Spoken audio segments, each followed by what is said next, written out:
So in this game is another Queen's Pawn opening, Austrian variation of the Queen's Gambit declined.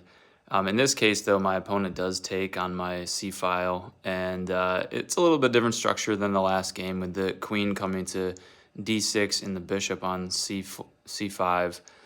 So very interesting setup here. I am able to get a little bit of an advantage here by stealing that e-pawn. Not sure if my opponent really didn't notice, or maybe he wanted me to steal that e-pawn so his rook could have this pin on my king. We get into a very interesting sequence of exchanges here. Ultimately, he guards and defends pretty well with his bishop, going back to defend that f-pawn.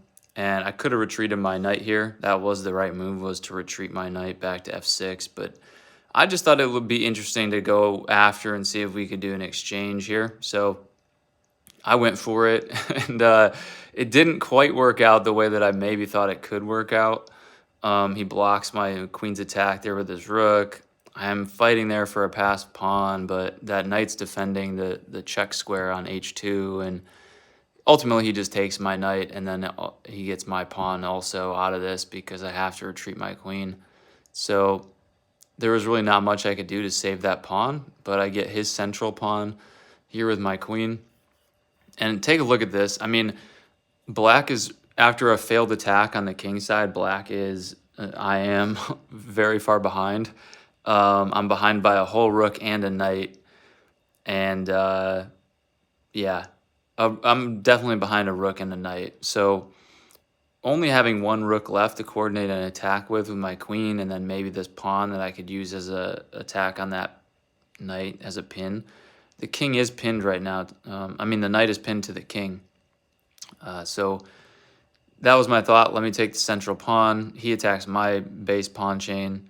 And also it looks like maybe he's going to try to line up an attack on the f7 square. But his knight is pinned to his king right there by my rook. So that means that knight is not defending the square that the queen used to be defending. And so this is where I make an amazing comeback to pull the game to complete equality. Actually, I had complete equality in this game, and I just saw it one move too late. So this is actually a loss, but I wanted to show this as an amazing, interesting game and a cool comeback.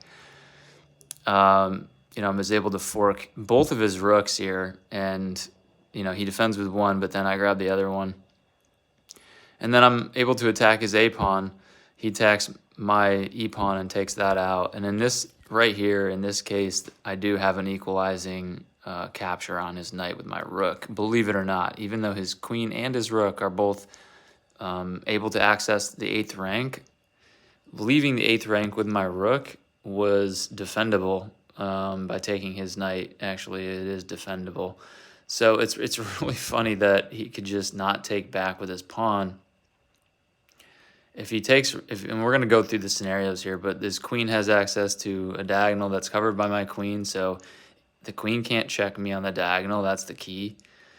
And I can just retreat my rook if he does try to attack the baseline. So attacking the baseline is not really feasible.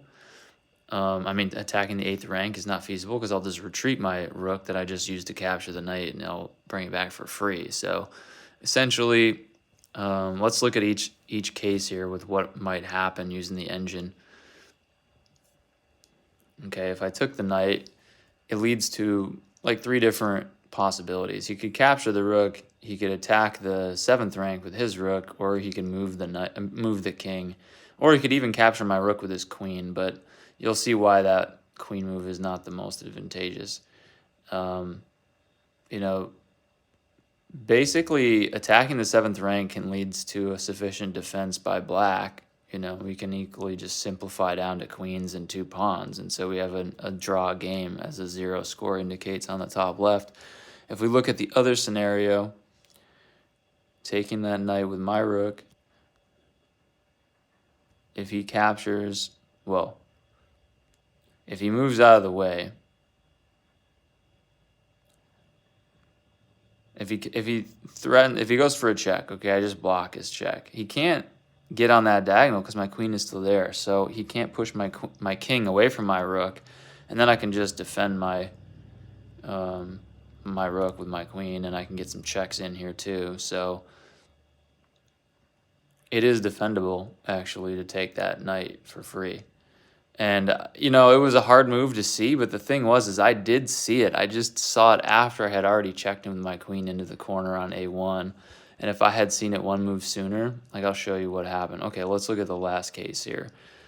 So I end up going a1 check, but let's say the queen takes me. What happens? If the queen takes me, I actually have that fork on his rook. If he blocks with the rook, I get his rook. If he moves the king, I get his rook. If he moves the queen, I get his rook. So, like, that was fine. That was an equalizing sequence as well. Taking my rook with his queen was not an option. So if he takes with the pawn, I could also look at that as well, but taking with the pawn just meant that he was exposed to a fork from my queen as well, because his rook is on a forking square, if you looked at it. His king was on g1, and if he takes with the pawn, I would just check him and take his rook.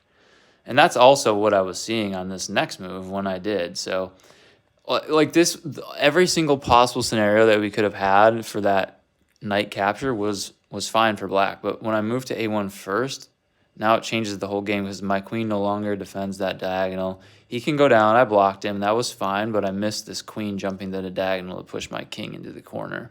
And then it's checkmate. So literally, look.